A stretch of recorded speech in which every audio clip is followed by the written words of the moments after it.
keeps it PG, but always keep it a G. Okay. So you guys, I really feel like there is something very significant about the UK. Okay. I don't know if you guys are going to the UK. I don't know if you're gonna meet somebody from the UK. If this is not one of those things, this is just cause be like metaphorically. Okay. When I think about the UK, I think about class, elegance, fashion, high class. I think it's just about elegance, even the food.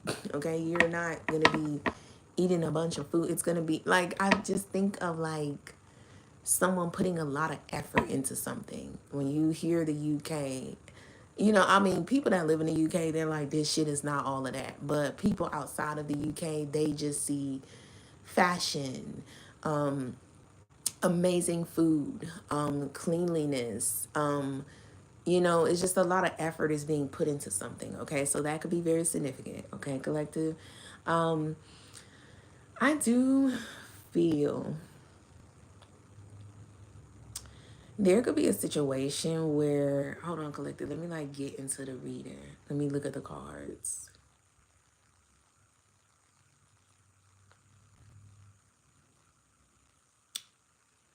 Okay, so, and this is hilarious because speaking of the UK, I literally got a vacation, but this could mean you're just taking a break from somebody. But listen here.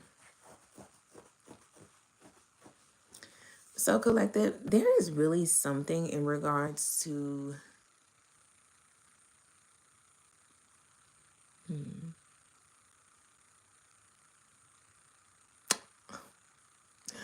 I don't want to say. Wait a minute, what?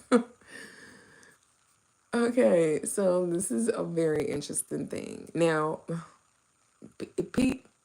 PG 21. Okay, first of all, I don't know. Wait, I'm not gonna say it. I'm gonna see if it pops back up.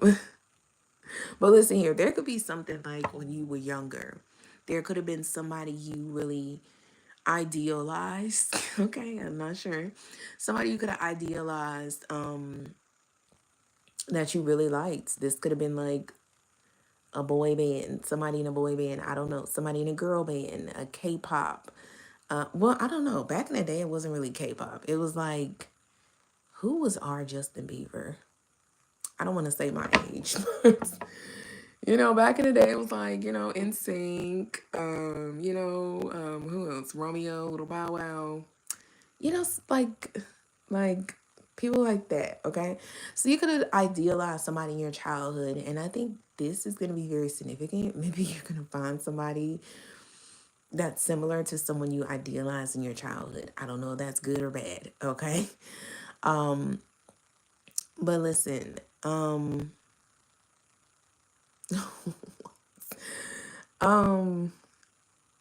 also this person,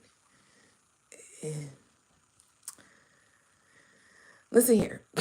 Let me get into this reading. Okay, you've you passed some sort of test, okay, where you had to adapt. You could have two options at this current time. You guys could even be in a same-sex relationship, okay? You guys could definitely be in a same-sex relationship. I feel like there is something very significant to where someone is looking at you as almost like you're presidential, okay?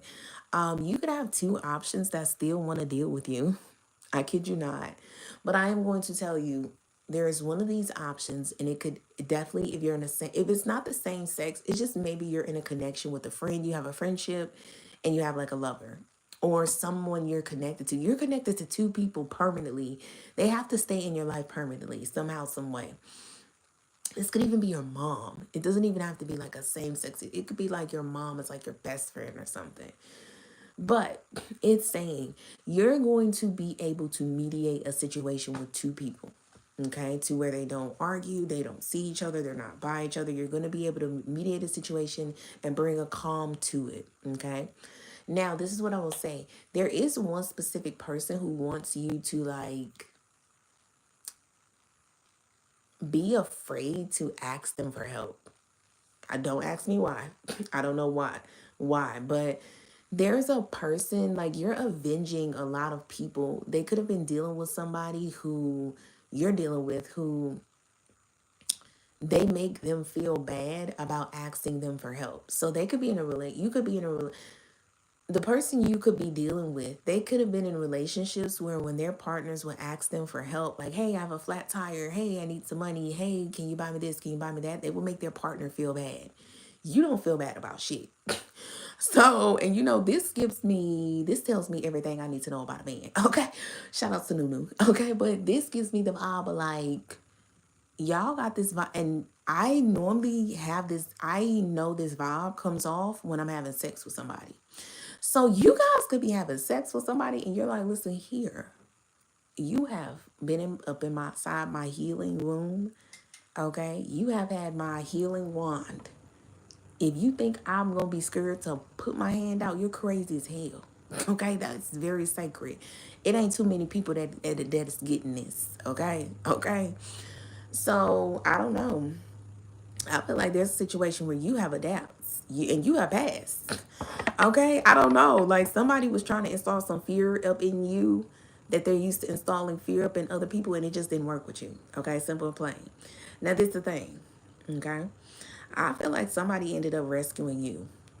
Okay, somebody ended up rescuing you from somebody who wanted to play some mind games with you. All right. And God got all up in this. God was like, oh, they want to play my and this is what I feel the reason why because it's a card literally called God. I feel God is showing up because God is like, first of all, I brought this person to you. Y'all, this is the lover's energy. Like y'all, this person, you were supposed to help this person, they were supposed to help you. I brought them to you. So for them to be trying to make you feel bad for putting your hand out is crazy. The nerve. Because that's what is actually supposed to be happening. They're supposed to be helping you financially and you're supposed to be helping them in some sort of other way. Okay. Collective, you moved on and you got somebody who actually don't mind you putting your hand out. And whoever this person is, they with you no matter what. They could even know that you was dealing with this other option and left them and came over to them, however it go. Or maybe you still dealing with this option. I don't know how it goes. But this other person is like, I'm with you no matter what. I don't give a damn.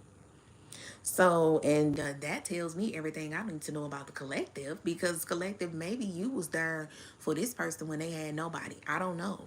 But this person feels obligated to you. They're like, not obligated to you. They just feel like, I ain't gonna let nobody come and play you. Baby, I don't know. But that's the vibe they got. Like, ain't nobody finna come and play you or something. So you like, oh, well, shit. Me being scared to put on my hand out, that ain't got shit to do with me because I'm going to somebody else that ain't scared for me to put my hand out. Okay? I don't know. Maybe you got a stronger bond with this person. I don't know. But listen here. I definitely do feel like this could be a child's father or this could be a father figure. So maybe this isn't even a relationship. Maybe this is like a friend and a father figure. And maybe a friend is like, girl, I can't be helping you. And a father figure is like, well, I'm going to help you. I don't know. Put it where it resonates. Okay.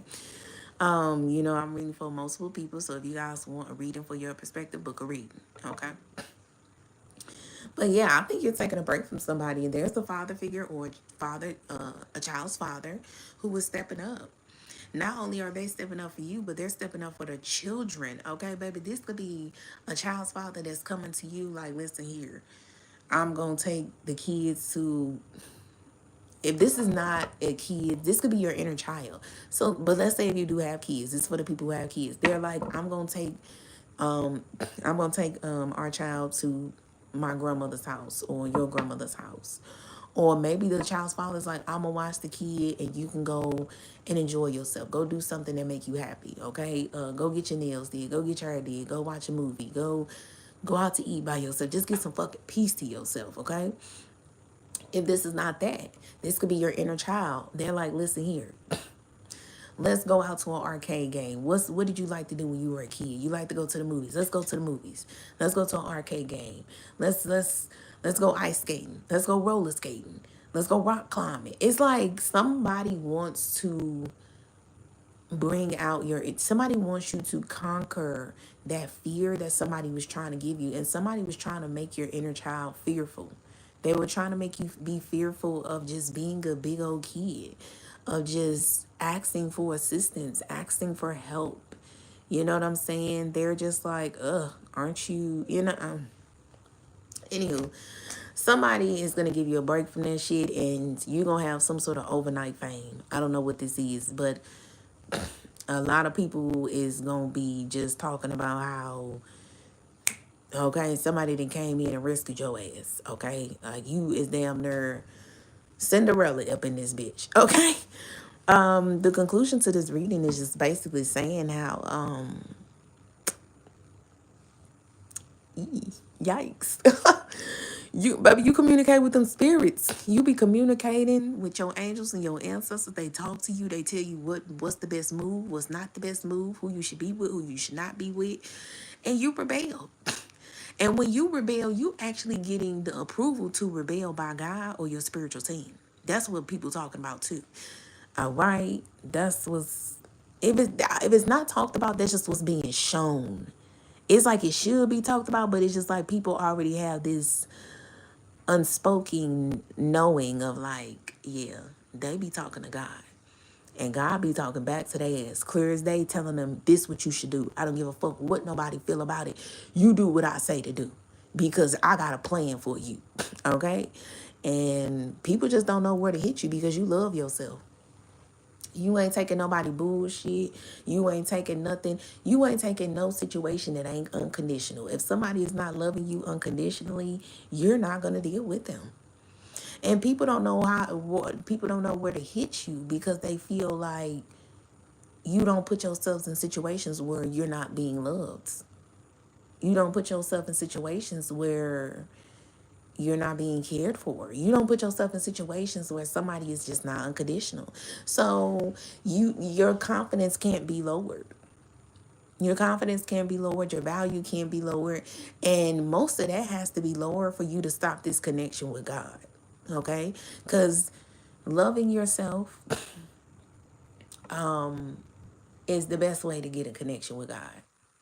If you don't love yourself, you do not have a connection with God. Anybody that do not love themselves, they don't have a connection with God. I'm here to tell you right now. I'm here to tell you.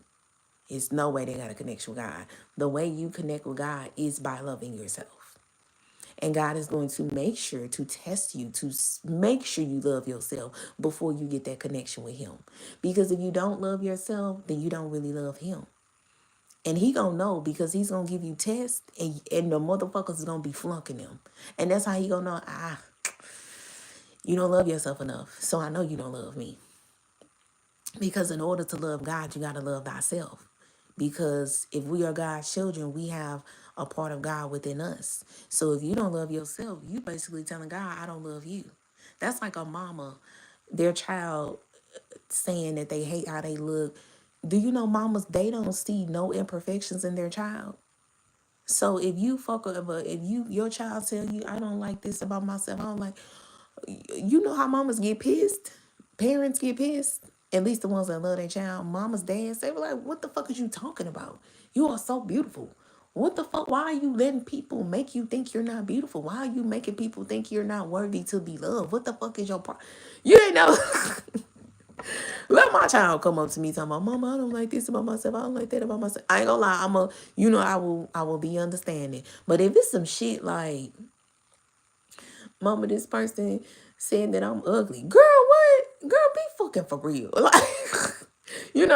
I could see my child coming to me like, Mom, I I didn't pass a test on my math in my math class or in my reading class, and I don't feel like I'm doing good and I'm doing well. Okay, cool. Okay, cool, cool, cool, cool. Okay, you got to see. All right.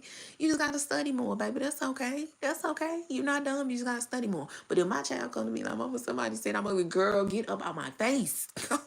Girl, please. Because, baby, I prayed when I was pregnant with you for you to not be. Okay, listen. Girl, you as pretty as a button. Girl, please get up on my face with it. And whoever the fuck made you feel that way, you need to tell them come holler at your mama so I can whip them a new asshole. For real. Cause they gotta be they probably the ugliest motherfucker in the world calling you ugly. Please be for real. But yeah. But now collective, it's just saying like people don't know where to hit you because you're not allowing people to devalue you. So that's the reading.